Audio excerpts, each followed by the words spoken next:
Now, I forget if I also made a video on this. I don't believe I made a video on Fables and Reflections, the Sandman story arc. This is actually kind of a weird and erratic story arc.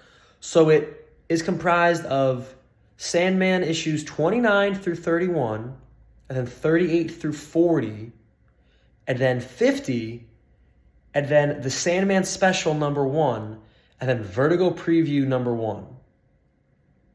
So I don't know. The Wikipedia, I have like the Wikipedia thing pulled up because it's probably been a couple months since I read this comic because my reading of the Sandman is just so kind of all over the place.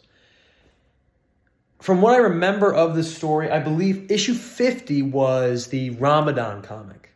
And it was just really interesting. That's really cool. That's what is really cool about Sandman as a comic. It really combines a lot of supernatural, mythological, fantasy themes and vibes, aesthetics, whatever you want to call it, mashes them together, and really just makes it interesting. Now, I'm not gonna lie, Fables and Reflections, I remember reading it and not really being a huge fan of it. Well, nah, I'd say some issues I loved and some issues I just didn't really care for.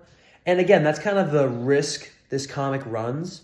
Because I remember when I heard of the Sandman, I was like, oh, this is just like, I thought it was like a serialized thing. But I think it's more so, it's both. It's serialized, it's also kind of like episodic. So it's enjoyable either way. Fables and Reflections was fun. Some issues I loved, some issues I didn't really care about. But it's Sandman. It's all great.